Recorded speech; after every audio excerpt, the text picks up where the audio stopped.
Hii namba ya Adamu, akanipa namba ya Adamu, akanipa namba ya DJ wengi kina DJ Zero nani. Akaniambia jaribu kuomba ucheze wimbo, ni mzuri sana. Kabla asante sana, nikatoka pale. Sasa wakati na text message Adamu yuko busy sana. Nikipiga simu hajapokea kwa sababu mimi na mimi ni presenter wanaongoza sana kwa kusumbuliwa na watu wengi. Kwa sababu kila mtu ana text message anapiga simu. Kuna siku nikarudia tena, ilikuwa ni usiku. Nikalala, nimelala mpaka mida ya saa 9 hivi, nikaamka nikasali raka 2, nikamwomba Mwenyezi Mungu, Mwenyezi Mungu naomba unijalie hichi nitakachokifanya basi kiwe na baraka ndani yake. Nikamwandikia message, nikamwambia bro, naomba ule wimbo nimeupeleka Clouds, wameupitisha music department. Nilikuwa naomba unisaidie kuongea na Adamu anitambulishe wimbo katika Bongo Flava Jumamosi. Ilikuwa ni Jumatano. Nilipomtumia message kwa mida ya saa 9 kama na nusu nikalala. Nilipoamka saa 1:30 asubuhi, nilipoamka nikakuta message kanijibu, wimbo upi? Umeona? Nikamwambia mimi ni Harmonize na nini. Afu yuko online, akamwambia dogo, samani sana.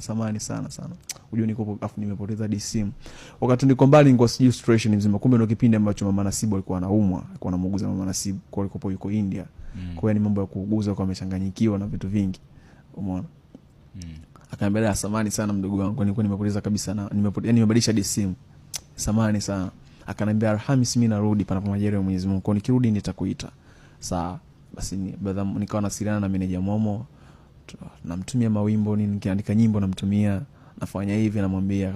Akanipa moyo sana, akamwambia mdogo wangu jitahidi, muombe tu Mwenyezi Mungu, ipo siku utafanikiwa.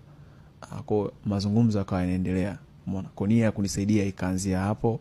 Akawa anazungumza mambo mengi. Unajua zile kwamba tumpime yuko vipi, ana imani. Tunaona kesho basi mdogo wangu, sijali tutakushukuru na kesho. Alafu kesho nakuwa kutoka kama mwezi, unajua zile yani kwamba ana nidhamu au ana imani yuko vipi. Lakini namshukuru Mwenyezi Mungu anijalia moyo wa ujasiri, sikukata tamaa, nikawa namuomba yeye pia kila siku. Kwa nikawa tuna chat sana yani kama unajua zile, uko wapi? Nitakuita kesho sehemu fulani uje.